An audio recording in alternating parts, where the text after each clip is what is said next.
نحمده ونصلي على رسوله الكريم وعلى آله وأصحابه أجمعين أما بعد فأعوذ بالله من الشيطان الرجيم بسم الله الرحمن الرحيم هو الذي أرسل رسوله بالهدى ودين الحق ليظهره على الدين كله ولو كره المشركون وقال تعالى وقل جاء الحق وزهق الباطل إن الباطل كان زهوقا وفي موضع آخر قال الله تعالى كم من فئة قليلة غلبت فئة كثيرة صدق اللہ العلی العظیم۔ قابل احترام بزرگوں اور نوجوان بھائیوں، پیارے بچوں، السلام علیکم ورحمۃ اللہ وبرکاتہ۔ اسلامی تاریخ اور ثقافت کے اندر رمضان المبارک کا مہینہ ایک انقلابی مہینہ ہے، اور اس مہینے کے اندر 5 بڑی اہم باتیں موجود ہیں۔ سب سے بڑی بات تو خود قرآن مجید نے بھی بیان کی ہے کہ اللہ تبارک و تعالیٰ نے اس ماہ مبارک کے اندر قرآن جیسی کتاب پر نزول فرمایا جو سراسر ہدایت ہے پوری انسانیت کے لیے۔ اور اسی ماہ مبارک کے اندر روایات سے معلوم ہوتا ہے کہ نبی کریم صلی اللہ علیہ وسلم کو نبوت عطا کی گئی۔ نبی کریم صلی اللہ علیہ وسلم کا تحفہ بھی ساری انسانیت کے لیے اسی ماہ مبارک میں عطا کیا گیا۔ تیسری اور سب سے اہم بات جس کا ذکر قرآن مجید میں موجود ہے، ان سب باتوں کا ذکر آپ کو قرآن مجید میں ملے گا کہ اللہ تبارک و تعالیٰ نے اسی ماہ مبارک کے اندر جنگ بدر واقع فرمائی، جو گویا اس بات کا اعلان تھا کہ اب دنیا کا مستقبل کس کا ہوگا، جاہلیت کا ہوگا یا توحید کا ہوگا۔ ایک طرف جاہلی تہذیب اور اس کا مقابلہ توحیدی تہذیب سے ہوا، اور ایک طرف جاہلیت کے علمبردار ابو جہل، عتبہ، شیبہ، ولید اور ایسے ہی نہ جانے کتنے بڑے بڑے سرداران قریش تھے جو جاہلیت کے علمبردار تھے، اور ایک طرف توحیدی تہذیب کے علمبردار حضرت محمد مصطفیٰ صلی اللہ علیہ وسلم اور آپ کے صحابہ کرام تھے۔ تو گویا یہ 17 رمضان المبارک کا یہ دن اسلامی تاریخ کا اس لیے بھی بڑا اہم دن ہے کہ اللہ تبارک و تعالیٰ نے اس دن کے اندر ثابت فرما دیا کہ دلیل روشن کے ساتھ کس کو زندہ رہنا ہے اور کس کی موت ہے، اسلام کو زندہ رہنا ہے اور باطل کی موت ہے۔ یہ جو جنگ بدر واقع ہوئی، کوئی مادی طاقتوں کا مقابلہ نہیں تھا کہ ایک طرف ایک مادی طاقت کھڑی ہوئی ہے اور ایک دوسری طرف ایک مادی طاقت کھڑی ہوئی ہے، بلکہ یہ 2 نظریات کا، 2 عقائد کا، 2 تہذیبوں کی جنگ تھی، معرکہ تھا۔ مادی طاقت کے اعتبار سے جب ہم دیکھتے ہیں تو معلوم ہوتا ہے کہ مادی طاقتوں کا کوئی تقابل ان دونوں لشکروں کے درمیان میں نہیں تھا، مقابلے میں نہیں تھا۔ افراد کے اعتبار سے جب ہم دیکھتے ہیں کہ جنگ بدر کے اندر 313 لوگ اسلام کے علمبردار تھے اور کفار و مشرکین کی تعداد 1000 کی تھی، 1/3، کوئی مقابلہ نہیں ہے۔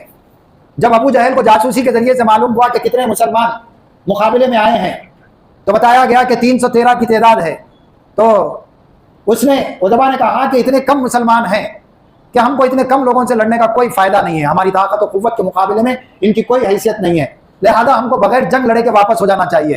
لیکن ابو جہل چونکہ غرور اور تکبر میں مبتلا تھا، اس لیے اس نے کہا کہ نہیں، ایسا نہیں ہو سکتا، ہم تو اس کے ایک ایک آدمی کو قتل کر کے چھوڑ دیں گے، اس دعوت کے ماننے والوں کو، اس دعوت کے علمبردار کو، اس دعوت کے داعی کو ہم سب کا خاتمہ کر کے دم لیں گے۔ تو مادی اعتبار سے کوئی تقابل نہیں تھا، نہ افراد کا نہ مال کا، مال کے اعتبار سے بھی کوئی، قوت اور لشکر کے اعتبار سے بھی کوئی تقابل نہیں تھا۔ جو کفار و مشرکین جس لشکر کے ساتھ آئے تھے، 700 اونٹ ان کے پاس موجود تھے، 300 گھوڑے ان کے پاس موجود تھے، 1000 کا لشکر جرار لے کر آئے تھے، اور 100 اونٹوں پر کھانے پینے کا سامان لگا ہوا تھا، اور سب کے پاس تلواریں تھیں، نیزے تھے، اور جنگی ساز و سامان سارے لوگوں کے پاس موجود تھے، طاقت و قوت کے نشے میں چور تھے۔ جبکہ ان کے مقابلے میں جو مسلمان آئے تھے، ابھی مکے سے مدینے کو ہجرت کر کے صرف 2 سال کا عرصہ ہو رہا تھا، نہ ان کے کاروبار تھے، نہ ان کی کوئی معاشی استحکام کا کوئی نظریہ قائم ہوا تھا، ان کے خاندان ابھی بکھرے ہوئے تھے، ان کے بزنس اور کوئی تجارت ان کے پاس نہیں تھی، اور بہت کمزور، ناتواں اور لاغر قسم کے بھی لوگ تھے۔ پھر اس کے علاوہ سب سے بڑی بات یہ تھی کہ اتنے لوگوں کے اندر صرف 70 اونٹ تھے، ایک ایک اونٹ پر جو مدینے سے لوگ آئے تھے، صحابہ کرام تشریف لائے تھے اس میدان کے اندر، ایک ایک اونٹ پر 2-2 3-3 لوگ سوار ہو کے آئے تھے، اور صرف 2 یا 3 گھوڑے تھے، اور سب کے پاس تلواریں نہیں تھیں، کمزور تھے، قوت بھی نہیں تھی، کسی کے پاس نیزہ تھا، کسی کے پاس تلوار تھی، اور کسی کے پاس تو بالکل جنگی ساز و سامان بھی کم تھے۔ تو معلوم ہوا کہ 100 1 = 100، یہ نسبت تھی۔ وہاں 1/3 تھی تو یہاں 100 تھی، 1% 100% کے ساتھ مقابلہ تھا. لیکن قرآن مجید نے گویا اس ماہ مبارک کے اس مہینے میں، اس ماہ مبارک میں جنگ بدر واقع فرما کر پوری دنیا انسانیت کو بتا دیا کہ اب دنیا کا مستقبل یہاں سے کس کا ہوگا. توحید کا ہوگا، توحیدی تہذیب کا ہوگا، توحید کے علمبرداروں کا ہوگا، توحید کے پرستاروں کا ہوگا. ایک خدا کی پرستش کرنے والے، خدا اور اس کے رسول پر ایمان لانے والوں کی تہذیب اس دنیا میں جاری اور ساری ہوگی. آخرکار کامیابی توحید کی ہونے والی ہے. روز روشن کی طرح سے یہ آیا ہوگا. اس جنگ بدر کے میدان میں بھی وہی فیصلہ اللہ تبارک و تعالیٰ نے فرمایا، اور خدا کی قسم قیامت تک کے لیے یہ اصول اللہ تبارک و تعالیٰ نے قائم فرما دیا کہ لا تہنوا ولا تحزنوا وانتم الاعلون ان کنتم مؤمنین. تم نہ غم کرو، نہ چکستہ ہو، نہ رنج کرو، تم ہی مومن غالب رہیں گے. تمہارے اوپر کسی کا غلبہ نہیں ہوگا. اگر پوری دنیا تمہارے اوپر ٹوٹ پڑ جائے، پورے ساز و سامان کے ساتھ، لاؤ لشکر کے ساتھ، ہتھیاروں کے ساتھ، ٹیکنالوجی کے ساتھ، اس کے مقابلے میں تمہارے پاس اگر ایمان اور ایمان کے تقاضوں کی تکمیل تمہارے پاس ہوگی تو دنیا کی کوئی طاقت تم کو زیر نہیں کر سکتی. یہ فیصلہ اللہ تبارک و تعالیٰ کا ہے. کم من فیۃ قلیلۃ غلبت فیۃ کثیرہ. اللہ تبارک و تعالیٰ نے جنگ بدر کے ذریعے سے اس بات کو ثابت فرما دیا کہ اس دنیا کے اندر کوانٹٹی سے زیادہ کوالٹی کی اہمیت ہے. کوالٹی ایمان کی، کوالٹی اہل ایمان کی، کوالٹی ایمان کے تقاضوں کے تکمیل کی، کوالٹی اسلام کے ساتھ وفاداری کی، کوالٹی ایمان کے شرائط کی تسلیم کرتے ہوئے اس کی وفاداری کے ساتھ جب ہوگی تو دنیا کے اندر مسلمانوں کی تعداد بہت کمتر ہوگی، مائنارٹی ہوگی. اسی طرح مائنارٹی میں مسلمان ہوں گے جس طرح جنگ بدر کے اندر مائنارٹی کے اندر تھے، لیکن وہ افیکٹو مائنارٹی تھی، بہت ہی افیکٹو مائنارٹی تھی. اخلاق میں، کردار میں، سیرت میں، تعلق باللہ میں، معاملات میں، لوگوں سے تعلقات میں، حقوق کی ادائیگی میں بہت ہی افیکٹو مائنارٹی تھی. اللہ تبارک و تعالیٰ نے جس طرح اس افیکٹو مائنارٹی کو کامیابی اور کامرانی سے ہمکنار فرمایا، رہتی دنیا تک اب یہ اصول قائم کر دیا گیا کہ دنیا کے اندر مسلمان اپنے ایمان کے تقاضوں کی تکمیل کریں گے تو اللہ تبارک و تعالیٰ دنیا کی بڑی بڑی طاقتوں کو ان کے سامنے مغلوب کر کے چھوڑ دیں گے. ان کی ٹیکنالوجی، ان کی دانشگاہیں کچھ کام نہیں آئیں گی. یہ تیسرا تحفہ اس ماہ مبارک کا اللہ تبارک و تعالیٰ نے کم سے کم جانی نقصان کے ساتھ کیا. 70 لوگ کفار و مشرکین کے مارے گئے اور صرف 14 لوگ صحابہ کرام میں شہادت کا مرتبہ انہوں نے پایا. اس طرح سے یہ جنگ بالکل بدل گئی اور دنیا کی تاریخ کو اس نے بدل کر رکھ دیا. دنیا نے اپنی آنکھوں سے دیکھا اور تاریخ میں لکھ دیا گیا کہ دنیا کے اندر ساز و سامان سے زیادہ ایمان کی طاقت کام کرتی ہے، دل کی قوت کام کرتی ہے. جس غزہ کو 7 دنوں کے اندر ختم کرنے کا اس دنیا کے سپر پاورز نے اعلان کیا تھا، آج بھی وہ اس غزہ کو ختم نہیں کر سکے. اس لیے نہیں ختم کر سکے کہ وہ صحابہ کی تاریخ آج اہل غزہ دہرا رہے ہیں، اپنے ایمان کے ساتھ بھی، اپنی استقامت کے ساتھ بھی، اپنی آنکھوں کے سامنے اپنے والدین اور اپنے اہل و عیال کو اور اپنے گھر کو، اپنے رشتہ داروں کو شہید ہوتے ہوئے دیکھ کے وہ جو ایمان و استقامت کا ثبوت اہل غزہ دے رہے ہیں، آج اللہ تبارک و تعالیٰ ان کو کامیاب فرما رہے ہیں. یہ جنگ بدر تیسری سب سے اہم ترین اس ماہ مبارک کی سب سے بڑی نعمت ہے. چوتھی نعمت اللہ تبارک و تعالیٰ نے اس ماہ مبارک کے اندر یوم الفتح عطا فرمایا. دنیا میں کہیں ایسا نہیں ہو سکا، دنیا کی تاریخ آج تک نہیں بتا سکی، لیکن اسلام کی تاریخ میں جگہ جگہ بعض مقامات پہ بتایا گیا کہ بغیر جنگ لڑے کہ اللہ نے کامیابی عطا فرما دی. جس وقت مکہ مکرمہ کے اندر نبی کریم صلی اللہ علیہ وسلم طاقت و قوت اور غلبے کے ساتھ 10,000 کے لشکر جرار کے ساتھ داخل ہوئے تھے، پورا مکہ کانپ اٹھا تھا. اب پورے اہل مکہ کو اس بات کا یقین تھا کہ آج خون خرابہ ہوگا، آج قتل و غارت گیری ہوگی، ایک ایک کو چن چن کے قتل کیا جائے گا، اسلام کے دشمنان کا بھرپور بدلہ ختم کر دیا جائے گا، دے دیا جائے گا. لیکن تاریخ نے لکھا کہ یہ ایسا موقع تھا، ایسی جنگ تھی، اللہ کے رسول صلی اللہ علیہ وسلم نے فرمایا ہذا یوم المرحمہ، آج رحمت کا دن ہے. بغیر قتل کرے کے، بغیر خون خرابے کے اللہ کے رسول صلی اللہ علیہ وسلم نے نہ صرف مکے کو فتح فرمایا بلکہ پوری دنیا کے اندر اسلام کے غلبے کا ثبوت پیش فرمایا. فتح مکہ مسلمانوں کے لیے رہی تھی دنیا تک ایک غیر معمولی نشانی کے طور پر اس ماہ مبارک کے اندر دی گئی. پانچواں تحفہ، سب سے بڑا تحفہ اس ماہ مبارک کا کہ اللہ تبارک و تعالیٰ نے اس رات کو، جس کو ہم شب قدر کہتے ہیں، اس ماہ مبارک کے اندر رکھا، جو مسلمانوں کے لیے، اہل ایمان کے لیے اللہ تعالیٰ کی رحمتوں کے حصول، اس کی مغفرت کے حصول اور جہنم کی آگ سے نجات کا ذریعہ اور جنت کے حصول کا ذریعہ بنا دیا. اس ایک رات کی عبادت کو ہزاروں مہینوں کی عبادت سے بڑھ کر قرار دیا گیا اور اسی لیے مسلمانوں کو ترغیب دلائی گئی، تلقین دلائی گئی کہ یہ رات سونے کی رات نہیں ہے، یہ رات جاگنے کی رات ہے، اللہ تعالیٰ کو راضی کرنے کی رات ہے. تو یہ 5 تحفے بڑے بڑے تھے. حضرات، چونکہ افطار کا موقع بہت مختصر وقت فراہم کرتا ہے، میں کوشش کروں گا کہ کچھ اشارے کنائے کے اندر جنگ بدر سے متعلق اور اس کے حالات سے متعلق، اس کے مقاصد اور اس کے وجوہات سے متعلق کچھ بنیادی نکات کے طور پر اشارتاً اور کنایتاً کچھ باتیں میں آپ کے سامنے رکھوں. اللہ کے رسول صلی اللہ علیہ وسلم کی زندگی کو 2 اطوار میں ہم تقسیم کر کے دیکھیں گے. پہلا دور تو مکے کا دور تھا جو 13 سال کی مدت پر ہے، اور یہ مکے کا دور پورا دعوت کا دور ہے، مخالفت کا دور ہے، استہزاء کا دور ہے، ظلم و ستم کا دور ہے، جبر و استبداد کا دور ہے، مار پیٹ کا دور ہے. گویا مسلمانوں کا جینا حرام کر دیا گیا. دائی کو اور دعوت پر لبیک کہنے والوں کی زندگیوں کو تنگ و تاریخ کرنے کی پوری کوشش کر دی گئی.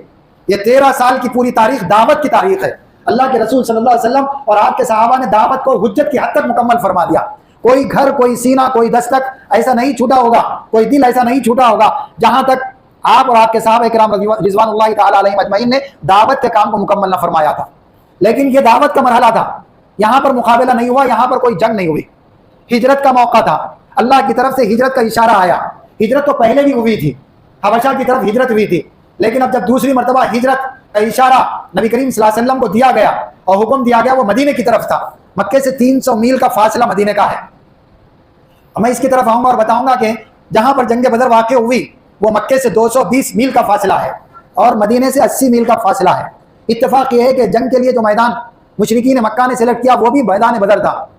بدر کے مقام کو انہوں نے سلیکٹ کیا، اور رسول اللہ صلی اللہ علیہ وسلم نے جو میدان بدر کو سلیکٹ کیا وہ بھی اسی مقام کو آپ نے منتخب کیا. گویا دونوں لشکروں کا جو منتخب مقام تھا وہ بدر کا مقام تھا، وہیں پر جنگ ہوئی. کچھ واقعات ایسے ہوئے جو جنگ بدر کے لیے وجوہات کا سبب بنے. نبی کریم صلی اللہ علیہ وسلم مکے کے اندر اپنی طاقت کو مجتمع نہیں فرما سکے تھے. اہل ایمان بکھرے ہوئے تھے، ان کی تربیت کا اور کسی جنگ کا تجربہ ابھی نہیں ہوا تھا. بے شک مظالم بہت زیادہ ہوئے تھے. اللہ کے رسول صلی اللہ علیہ وسلم کے لیے ایک ایسی جگہ کا انتخاب بہت ضروری تھا جہاں مسلمانوں کو بہت پرسکون زندگی میسر آ سکے. وہ مدینے کی زندگی تھی، وہ مدینے کا مقام تھا جہاں پر اللہ کے رسول صلی اللہ علیہ وسلم نے روز اول سے مدینے کو ہجرت کرتے ہی آپ نے اسلامی حکومت کی داغ پیر ڈالنا شروع کر دی. آپ نے قبائل کے ساتھ بہت ہی معاہدات کیے. مدینے کے اندر 4 بہت اہم عناصر ہم کو ملتے ہیں. ایک تو یہود بڑی تعداد کے اندر وہاں پر تھے جو رات اور دن اسلام اور مسلمانوں کی دشمنی کے اندر کھل کے آ گئے تھے. نمبر دوسرا گروہ تھا وہ منافقین کا گروہ تھا. یہ منافقین کون تھے؟ عبداللہ ابن ابی کے جو ہے فالوورز تھے، جو مسلمانوں کی صفوں میں بیٹھتے تھے، مسلمانوں کے ساتھ نماز ادا کرتے تھے، صف اول میں کھڑے ہوتے تھے، لیکن دل سے انہوں نے ایمان کو قبول نہیں کیا تھا. وہ مسلمانوں کے دشمن تھے اور مشرکین کا بھی ساتھ دیتے جو مکے کے اندر موجود تھے، اور ان کی دلچسپیاں مشرکین کے ساتھ بھی تھی اور یہود کے ساتھ تھی. یہ رات اور دن مسلمانوں کی محفلوں میں بیٹھتے، ان کے راز افشا کرتے، یہود کو سناتے اور مشرکین سے شیئر کرتے تھے تاکہ مسلمانوں کے خاتمے کا بھرپور اسکیم تیار کی جائے. یہ منافقین عبداللہ بن ابی کی سرکردگی میں موجود تھے، جس کو اہل مدینہ اپنا بادشاہ بنانے والے تھے، لیکن نبی کریم صلی اللہ علیہ وسلم کی آمد کی وجہ سے اس کی بادشاہی خاک میں مل گئی. سب نے نبی کریم صلی اللہ علیہ وسلم کی قیادت کو قبول کر لیا. یہ دوسرا گروہ تھا. تیسرا مشرکین کا تھا جو پورے عرب کے اندر قبائل عرب کے طور پر پھیلے ہوئے تھے، جن کے ساز باز، جن کے تعلقات مکے کے مشرکین کے ساتھ بھی تھے، جس میں قریش کے بڑے بڑے سرداروں کے ساتھ بھی تھے. چوتھے وہاں پر مسلمان تھے جو اہل ایمان تھے، حق کا ساتھ دے رہے تھے، حق کی سربلندی کا کام انجام دے رہے تھے. یہ 4 گروپ کو ہم اپنے ذہن میں رکھیں گے کیونکہ جنگ بدر کا بہت بڑا تعلق ان سب گروپوں سے ہے. جنگ بدر کی جو اسکیم تیار کی گئی اور جو مقابلہ کرنے کے لیے جو لشکر سامنے آیا، گویا ان تینوں گروہوں کی مشترکہ پلاننگ کا نتیجہ تھا. ان کا نتیجہ یہ تھا کہ مسلمانوں کو بالکلیہ طور پر ختم کر کے چھوڑ دیا جائے. ایک واقعہ نہیں، کئی واقعات ایسے ہوئے. ایک دفعہ ایسا ہوا کہ مکے سے نکل کر ایک شخص کرز بن جابر، وہ مکے سے نکل کے مدینے کی سرزمین کے اندر داخل ہوا. ایک کھیت کے اندر داخل ہو کر انہوں نے، اس شخص نے ایک مسلمان کو شہید کر دیا اور جانوروں کو چرا لیا، کھیت کو جلا دیا. گویا اس بات کا اعلان تھا کہ ہم 300 میل کا فاصلہ طے کر کے بھی تمہارے اس ایریے کے اندر، علاقے کے اندر آ کر جان بھی لے سکتے ہیں، چوری بھی کر سکتے ہیں، قبضہ بھی کر سکتے ہیں، کھیتوں کو جلا بھی سکتے ہیں، تمہارے اوپر پورا ہمارا اختیار ہے. سعد بن معاذ رضی اللہ تعالیٰ عنہ جو انصاری صحابی تھے، مدینے کے تھے، وہ ایک مرتبہ طواف کعبہ فرما رہے تھے. امیہ بن خلف جاہلیت کے دور کا ساتھی تھا. ابو جہل نے دیکھا کہ سعد بن معاذ نظر آ رہے ہیں. ابو جہل نے مخاطب ہو کر سعد بن معاذ سے کہا کہ سعد، اگر تم آج امیہ کے ساتھ نہ ہوتے تو تم زندہ بچ کے یہاں سے نہیں جا سکتے تھے. سعد بن معاذ نے بھی ابو جہل کی وارننگ کو سمجھ لیا. کہا کہ ابو جہل، یاد رکھنا تمہارے جتنے قافلے شام کے ملک کو جاتے ہیں تجارت کرنے کے لیے، اور بڑی تجارت ہوتی ہے، ایسی تجارت کر کے آتے ہو کہ سال بھر کا کھانا پینا اور پوری تجارت کا نفع اسے ایک ملک کی تجارت سے مکمل ہوتا ہے. خبردار، تم نے ہم کو آنکھ اٹھا کر بھی دیکھا تو تمہاری تجارتی اشارہ ہم بند کر دیں گے. یہ کچھ واقعات تھے. تیسرا ایک بہت بڑا واقعہ ہوا جو جنگ بدر کے لیے بہت ہی امیڈیٹ کاز اور امیڈیٹ ایفیکٹ کا ذریعہ بنا، کہ وہاں سے ایک شخص جو مکے کا بہت بڑا سردار تھا، جاسوسی کا نظام تو دونوں طرف بھی تھا. عامر نام کا ایک بہت بڑا سردار موجود تھا. اہل مکہ، قریش مکہ، کفار مکہ، سرداران قریش برابر پورے اسلامی سلطنت اور اسلامی حکومت کی جاسوسی کراتے رہتے تھے. کیا واقعات ہو رہے ہیں، کیا حرکت ہو رہی ہے، کیا مشورے ہو رہے ہیں. لیکن نبی کریم صلی اللہ علیہ وسلم رحمۃ للعالمین، آپ کو اللہ تعالیٰ نے کامل انسان بنایا، اسوہ حسنہ بنایا، کامل اسوہ بنا دیا. آپ وقت واحد کے اندر مربی بھی تھے، منتظم بھی تھے، سپہ سالار بھی تھے، معلم بھی تھے، مشیر بھی تھے، آپ سردار بھی تھے، آپ قائد بھی تھے، آپ کیا نہیں تھے، آپ سب کچھ تھے۔ دنیا کے اندر جتنے میدانوں کے بڑے بڑے قائدین ہیں، نبی کریم صلی اللہ علیہ وسلم کی قیادت کے سامنے وہ بہت چھوٹے چھوٹے بونے ہیں۔ دنیا کے اندر ملٹی ڈائمینشنل انقلاب پیدا کرنے کا جو کیا کہنا چاہیے کہ نبی کریم صلی اللہ علیہ وسلم کو کریڈٹ پہنچتا ہے، وہ دنیا کے کسی آدمی کو نہیں پہنچ سکتا۔ اللہ کے رسول صلی اللہ علیہ وسلم نے عبداللہ بن جوحش رضی اللہ تعالیٰ عنہ کو فرمایا ایک چٹھی دے کر کہ یہ چٹھی فلاں مقام نخلا پہ جاؤ اور وہاں پر جا کر یہ چٹھی کھول کر پڑھو اور اس چٹھی کے اندر جو باتیں لکھی ہوئی ہیں اس کے مطابق تم عمل کرو۔ مقام نخلا پہ پہنچنے کے بعد عبداللہ بن جوحش رضی اللہ تعالیٰ عنہ نے اس چٹھی کا مطالعہ کیا۔ اس میں لکھا ہوا تھا کہ کفار و مشرکین کی جو نقل و حرکت پورے علاقے میں چل رہی ہے اس کی رپورٹ لے کر آؤ۔ آپ نے دیکھا کہ نہ صرف نقل و حرکت چل رہی ہے بلکہ کفار و مشرکین کے کچھ گروپ وہاں پر سرگرم عمل ہے، انہوں نے عامر کا قتل کر دیا۔ یہ کوئی معمولی آدمی نہیں تھا، آج بھی اور پہلے بھی۔ آپ دیکھیں گے کہ کس طرح سے کسی قوم کے بڑے لوگوں کو ختم کیا جاتا ہے تو پوری قوم بدلہ لینے کے اوپر تل جاتی ہے، قائد کی وہ اہمیت ہوتی ہے۔ تو عامر کا جب قتل ہوا تو مکے کے اندر قسم کھائی گئی کہ ہم عامر کا بدلہ لیں گے اور پورے اہل مدینہ سے لیں گے، اہل اسلام سے لے کر رہیں گے، اور تیاریوں کا بھرپور آغاز کر دیا گیا۔ نبی کریم صلی اللہ علیہ وسلم کو جب معلوم ہوا، آپ واپس آئے عبداللہ بن جوحش رضی اللہ تعالیٰ اور قتل کی اطلاع کی تو نبی کریم صلی اللہ علیہ وسلم بہت ناراض ہوئے۔ آپ نے کہا کہ میں نے کسی کو قتل کرنے کی بات تم کو نہیں بتائی تھی، تم نے قتل کیوں کیا؟ لہذا نبی کریم صلی اللہ علیہ وسلم نے اس قائد کا خوب بہا ادا کیا۔ آج کی اس دنیا کے اندر خوب بہا کسے کہتے ہیں؟ اس کو کیلکولیٹ کر کے دیکھیں تو کم سے کم 1000 بکریوں کی قیمت دینا پڑے گی، اتنا بڑا خوب بہا ہوتا ہے کسی کو قتل کر دینے کے نتیجے میں۔ اور اس طرح سے یہ واقعہ بھی بہت بڑا واقعہ ہوا۔ ایک اور واقعہ بہت بڑا ہوا، ابو سفیان ابھی ایمان نہیں لائے تھے، بہت بڑے قائد تھے وہ کفار و مشرکین کی طرف سے، اور اسلام کی کھل کر مخالفت کرتے تھے اور بڑے قائدین میں ان کا شمار ہوتا تھا۔ دشمنان اسلام کے اندر ان کا درجہ، ان کی فہرست بہت اونچے درجے پر پائی جاتی ہے۔ وہ شام کی طرف اپنی تجارت کے قافلے کو لے کے گئے تھے اور بہت بڑی تجارت، 50,000 اشرفی کی تجارت کرتے تھے۔ اشرفی کو یوں سمجھیے کہ سونے کے سکے ہو سکتے ہیں، بہت بھاری بھاری سونے کے سکے۔ اس دور کے اندر اتنی بڑی تجارت تھی کہ سال بھر کے لیے سارے لوگ اپنے مال تجارت کو انویسٹمنٹ اس قافلے کے لیے لگاتے تھے۔ 40 لوگوں کا قافلہ تھا وہ، وہاں پر وہ اپنی تجارت کر کے واپس آ رہے تھے اور نبی کریم صلی اللہ علیہ وسلم کو اطلاع ملی کہ جاؤ اس قافلے کے بارے میں معلومات لے کے آؤ، چونکہ مجھے اطلاع ملی ہے کہ قافلہ ابو سفیان کی سرکردگی میں واپس آ رہا ہے۔ اور کوئی جنگی تیاری نہیں تھی، کوئی جنگ کا ارادہ نہیں تھا، صرف معلومات کے لیے نبی کریم صلی اللہ علیہ وسلم نے روانہ فرمایا تھا۔ اور ابو سفیان بھی بہت ذہین آدمی تھے، ان کو بھی معلوم ہوا کہ مدینے کی طرف سے رسول اللہ صلی اللہ علیہ وسلم نے ایک وفد کو روانہ کیا ہے۔ اس دور کے اندر طریقہ یہ تھا کہ بہت تیزی کے ساتھ اطلاعات وہاں پہنچائی جاتی تھی۔ مکے کی طرف ایک آدمی کو دوڑایا گیا اور ابو جہل کو اطلاع کرنے کے لیے کہی گئی، تو اس کے نتیجے میں وہ شخص مکے کی طرف روانہ ہوا۔ جب تک مکے سے 1000 کا لشکر جرار پورے ساز و سامان کے ساتھ، غرور اور تکبر کے ساتھ اور نشہ آور چیزوں کے ساتھ اسلام کی بے خونی کرنے کے لیے، داعی اور دعوت کو دبانے کے لیے نکل پڑا تھا، لیکن دوران سفر اطلاع ملی کہ وہ قافلے کی مٹبھیڑ اہل اسلام کے ساتھ نہیں ہوئی ہے اور اس وفد کے ساتھ نہیں ہوئی ہے، بلکہ مکے کو وہاں سے مدینے سے 3-4 راستے جاتے تھے، کسی ایک راستے سے وہ قافلہ پہنچ گیا ہے۔ تو عتبہ نے کہا کہ، اور دیگر کئی قبائل نے کہا کہ اب ہم کو مسلمانوں سے جنگ نہیں لڑنا چاہیے، کیونکہ ہمارا مال تجارت بہت ہی حفاظت کے ساتھ واپس آ چکا ہے، لہذا ہم کو بھی واپس مکے کو چلے جانا چاہیے۔ لیکن ابو جہل بہت ضدی آدمی تھا، اس کو غرور اور تکبر اتنا تھا کہ جنگ کو نکلنے سے پہلے اس نے کعبۃ اللہ کے غلاف کو پکڑ کر اللہ تعالیٰ سے دعا کی کہ اے اللہ، جس معرکے کے اندر اور جس جنگ کے اندر ہم جا رہے ہیں اس کے اندر جو حق پر ہوگا اس کو کامیابی عطا فرما اور جو ناحق ہوگا اس کو کچل دے۔ اللہ نے ابو جہل کی بھی دعا کو قبول فرما لیا۔ ابو جہل کی فیملی کے اندر ایک عاتقہ نام کی عورت تھی، اس نے ایک خواب دیکھا تھا، اس پر ابو جہل نے مذاق اڑایا، بہت غرور و تکبر کا پتلا تھا وہ۔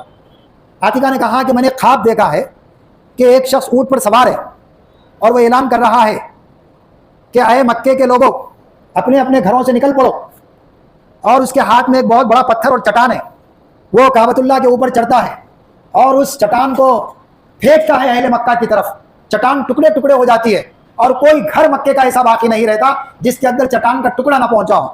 ابو جہل نے ہنس کر مذاق اڑایا، کہا کہ لو، اب عورتیں بھی نبوت کا دعویٰ کرنا شروع کر چکی ہیں۔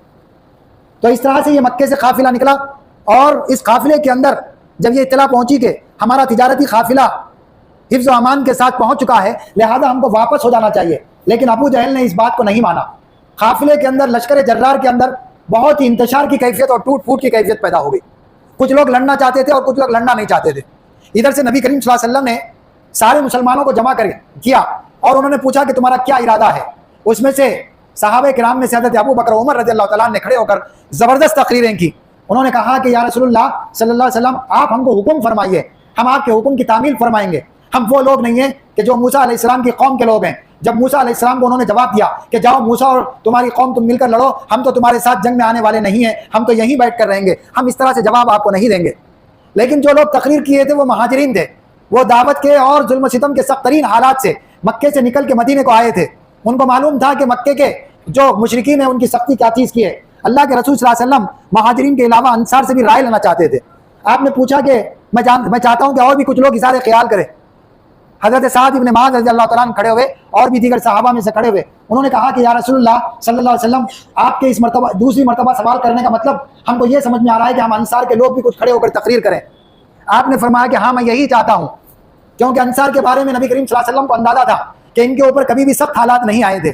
انہوں نے کسی ظلم و ستم کو نہیں دیکھا تھا, جنگ تو بہت دور کی بات تھی. تو اس میں سے سعد ابن معاذ رضی اللہ تعالیٰ نے کھڑے ہو کر تقریر کی. آپ نے فرمایا کہ یا رسول اللہ صلی اللہ علیہ وسلم ہم نے آپ کو رسول تسلیم کیا ہے, آپ ہم کو جنگ کا حکم فرمائیں گے, آپ جو چاہیں گے آپ حکم دیں گے, ہم اس حکم پر تعمیل کریں گے. آپ اگر ہم کو سمندر کے اندر کود جانے کا بھی حکم دیں گے تو ہم اس سمندر کے اندر کود دیں گے. اگر ہمارے جسم کے اندر ایک آنکھ بھی باقی رہے گی تو بھی ہم اس جنگ کے اندر آپ کا ساتھ دیں گے. اللہ کے رسول صلی اللہ علیہ وسلم بہت خوش ہوئے, صحابہ کا اطمینان محسوس ہوا اور جنگ بدر کی طرف چلے گئے. جنگ بدر کے میدان میں داخل ہو گئے. لیکن اللہ کا کرنا ایسا ہوا کہ پہلے سے اس میدان جنگ کے اندر کفار مکہ نے اپنا مقام بنا لیا تھا. ان کو سخت زمین آئی تھی اور اونچا مقام ملا تھا. لیکن بعد میں مسلمانوں کو جو زمین کا حصہ ملا وہ دراصل وہ نشیلی حصہ تھا اور ریتیلی حصہ تھا, پیر اس کے اوپر ٹک نہیں پا رہے تھے. اللہ کا کرنا ایسا ہوا کہ رات میں بارش ہوئی اور جو سخت زمین تھی وہ کیچڑ بن گئی, اور جو بارش ہوئی اس کی مقدار اتنی ہوئی کہ ریتی سخت ہو گئی, وہ جم گئی. مسلمانوں کے لیے آسانی ہو گئی. رات بھر کفار و مشرکین نشہ میں تھے, رنگلیوں میں تھے, ڈانس کے اندر موجود تھے, شراب کے اندر موجود تھے. رات پوری وہ جاگ کر گزارے تھے اور صبح انہیں جنگ لڑنا تھا. صبح کا وقت ہوا تو ان کے اوپر نیند کی کیفیت طاری تھی اور سورج کی روشنی ان کی آنکھوں پر مار رہی تھی. جبکہ مسلمانوں کا معاملہ, صحابہ کا معاملہ یہ تھا کہ رات بھر اللہ تبارک و تعالیٰ نے ان کو بہترین نیند عطا فرمائی. صبح جب وہ اٹھے تو وہ تر و تازہ تھے اور سورج کی روشنی پیٹھ پر تھی. مسلمانوں کے حصے میں جو زمین کے حصے آئے تھے جگہ جگہ پانی کے ذخیرے جمع تھے. اللہ کے رسول صلی اللہ علیہ وسلم کی رحمت دیکھیے, دل تڑپ جاتا ہے, آنکھوں سے آنسو نکل جائیں. کفار و مشرکین کی طرف کوئی کنواں نہیں تھا پینے کے پانی کے لیے, لیکن اللہ کے رسول صلی اللہ علیہ وسلم کی رحمت دیکھیے. آپ نے مسلمانوں کو حکم دیا کہ چونکہ ایک کنواں ہماری طرف آیا ہے, اگر اس کنویں کی طرف کفار و مشرکین آئے تو ان کو پانی سے نہیں روکنا چاہیے. جنگ کے اندر سب سے پہلا حربہ پانی اور کھانے سے روک دیا جاتا ہے. اللہ کے رسول صلی اللہ علیہ وسلم کی رحمت کہ آپ نے اپنے دشمنوں کو بھی پانی فراہم فرمایا, جبکہ آپ کو معلوم ہے کہ یہ ہماری جان کے دشمن بن کے آئے ہیں. آج معرکہ کا دن ہے لیکن اس کے باوجود بھی آپ نے صحابہ کرام کو کہا کہ پانی سے نہیں روکنا چاہیے, اور آپ نے اعلان فرمایا کہ جنگ کی ابتدا ہماری طرف سے نہیں ہوگی, وہ جنگ کی ابتدا کریں گے تو ہم آگے بڑھیں گے. اور اللہ کے رسول صلی اللہ علیہ وسلم کے لیے خیمہ لگا دیا گیا. آپ رو رو کے نبی کریم صلی اللہ علیہ وسلم اللہ تبارک و تعالیٰ سے دعا فرما رہے تھے کہ اللہ یہ مٹھی بھر لوگ ہیں جو آپ کے رسول پر ایمان رکھتے ہیں. آج کی تاریخ کے اندر ان کو شکست ہوگی, ان کو ہار ہو جائے گی, ان کو ہزیمت ہوگی, پھر دنیا میں کوئی شخص آپ کا نام لینے والا باقی نہیں رہے گا. آج ان کو کامیابی عطا فرمائیے. آپ دعا فرما رہے ہیں. ابو بکر رضی اللہ تعالیٰ عنہ فرماتے کہ رسول اللہ صلی اللہ علیہ وسلم سر اٹھائیے, اللہ ضرور آپ کی دعا کو قبول فرما لے گا. آپ کے اوپر غنود کی دھاری ہوئی اور اچانک پھر آپ اس غنودگی سے باہر آئے تو آپ نے چہرے سے مسکرایا. آپ کا مسکراتا ہوا چہرہ, آپ نے فرمایا کہ انشاءاللہ آج فتح اسلام کی ہونے والی ہے, دشمن سارے ناکام و نامراد ہو کر واپس ہو جائیں گے. تو اس طرح سے آپ نے میدان جنگ کے اندر سارے صحابہ کو جمع فرمایا, ان کی ترتیب فرمائی. مہاجرین بھی تھے اور انصار بھی تھے, اور دوسری طرف لشکر جرار کفار مشرکین کا کھڑا ہوا تھا. آپ نے جگہ جگہ بتایا کہ کون کہاں پر ختم ہونے والا ہے. مشرکین کی طرف سے جنگ کا آغاز ہوا. عتبہ اور شیبہ دونوں بھائی تھے اور بہت بڑے پہلوان بھی تھے. عتبہ کا بیٹا ولید بھی تھا. یہ تینوں بہت بڑے قسم کے پہلوان تھے. عتبہ کا بھائی شیبہ اور عتبہ کا بیٹا ولید تینوں آگے بڑھے. اللہ کے رسول صلی اللہ علیہ وسلم نے انصار میں سے 3 صحابہ کو آگے بڑھایا. عتبہ نے دیکھ کر حقارت کے ساتھ کہا کہ من انتم, تم کون ہو؟ اللہ کے رسول صلی اللہ علیہ وسلم سے اس نے کہا کہ ہم ان لوگوں سے جنگ نہیں لڑیں گے, اس جنگ میں تو ہمارے مرتبے کے لوگوں کو بھیجاؤ. اللہ کے رسول صلی اللہ علیہ وسلم نے حضرت حارث کو اور حضرت حمزہ کو اور حضرت علی رضی اللہ عنہ کو بھیجا. اس جنگ کا آغاز ہوا. حضرت حمزہ رضی اللہ تعالیٰ اور حضرت علی رضی اللہ تعالیٰ نے ایک ہی وار کے اندر باپ بیٹے کو قتل کر دیا. شیبہ کا وار بہت غیر معمولی تھا جس کی وجہ سے صحابی جانبر نہ ہو سکے. حضرت علی رضی اللہ تعالیٰ نے آگے بڑھ کر ختم کر دیا. تینوں کے تینوں ختم ہو گئے اور جنگ بہت زوروں پر ہونے لگی. 70 لوگ اس جنگ کے اندر ختم ہو گئے کفار مشرکین کے, اور 14 لوگ شہید ہوئے. بہت تفصیلی واقعات ہیں, میں صرف اشاروں اور کنایوں کے اندر ہی بیان کر سکتا ہوں. اللہ کے رسول صلی اللہ علیہ وسلم نے دیکھا کہ ابو جہل کہاں پڑا ہوا ہے, اور اللہ کی نشانی دیکھیے, ابو جہل کو کوئی بہت بڑے لوگوں نے ختم نہیں کیا. دو بالکل ینگسٹرز 9 عمر بچے ماد اور ماؤس, انہوں نے دیکھا کہ ابو جہل پورا ذرا بتر کے اندر ہے. اس نوجوان بچے نے دیکھا کہ اس کے پیر کھلے ہوئے ہیں, تلوار کی ایسی ضرب لگائی کہ پنڈلیوں سے ٹانگ کٹ گئی, اور ابو جہل وہیں پر تڑپتا رہا.